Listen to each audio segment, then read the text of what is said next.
Salut à tous, bienvenue dans Hashtag Protestant 2.0. On est mardi le 7 avril. On se retrouve dans la cuisine du presbytère pour partager ce matin la lecture du psaume 139, une prière d'intercession. Au psaume 139 dans la Bible, c'est tout au milieu, vous ne pouvez pas le louper. Il nous est dit que le Seigneur sait tout de nous, il sait tout de moi, il sait tout de toi, tout, vraiment tout. En ces temps de confinement, cela peut être un fort réconfort pour nous, de savoir que nous ne sommes pas seuls et que même nos pensées les plus intimes ou nos angoisses, nos doutes de ce moment, Dieu les prend pour lui et il nous accompagne dans ce que nous vivons.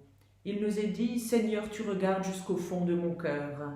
Tu sais tout de moi. Tu sais si je m'assieds ou si je me lève. Longtemps d'avance, tu connais mes pensées. Tu remarques si je suis dehors ou si je suis chez moi. Tu es au courant de tout ce que je fais. La parole n'est pas encore arrivée à mes lèvres, que tu sais déjà tout ce que je vais dire. Tu es derrière moi, devant aussi, et tu poses ta main sur moi. Que tu me connaisses à ce point est trop merveilleux pour moi. Cela dépasse tout ce que je peux comprendre. Où pourrais-je aller loin de toi?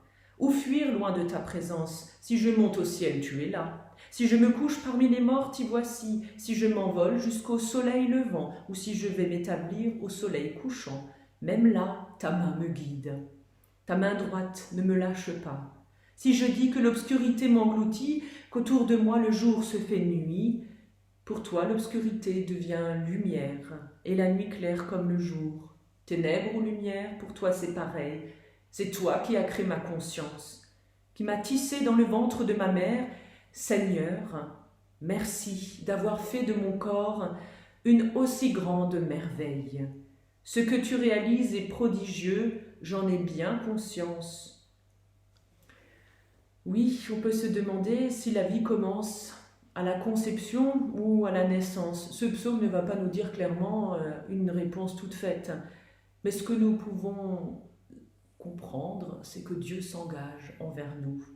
Et cela bien avant notre naissance, il nous aime en premier. Selon ce psaume, rien ne lui échappe à son amour. Il est attentif à nous, aux personnes, il est attentif à nos pensées, aux lieux également, au temps. L'être humain n'est pas un ensemble uniquement de cellules à ses yeux. L'être humain a une conscience. Dieu est présent à tous les âges de nos vies, de l'âge du fœtus à l'âge de notre mort, et même en au-delà. Assuré de cette confiance de Dieu envers nous tous, en ces temps de confinement, je vous invite à prier avec les mots de la communauté de Thésée. Ô Christ Sauveur, comme le grain tombé en terre, tu as connu la mort. Unis à toi, nous porterons beaucoup de fruits. Ô Christ, tu es descendu au plus bas de notre condition humaine, tu t'es fait proche de ceux qui sont abandonnés. Dans ton amour, tu t'es chargé de nous, de nos erreurs. Innocent, tu as subi la mort pour nous arracher à la mort. Par ton amour, tu as vaincu le mal et tu vis pour toujours auprès du Père. Tu nous écoutes dans ta bonté et tu es toujours avec nous. Comble-nous par la lumière de ton visage. Nous te prions. Grâce soit rendue à Dieu. Je vous souhaite une journée ensoleillée en ce mardi et on se retrouve tout à l'heure avec un moment musical dans Hashtag Protestant 2.0 pour la vidéo de 11h. À tout à l'heure.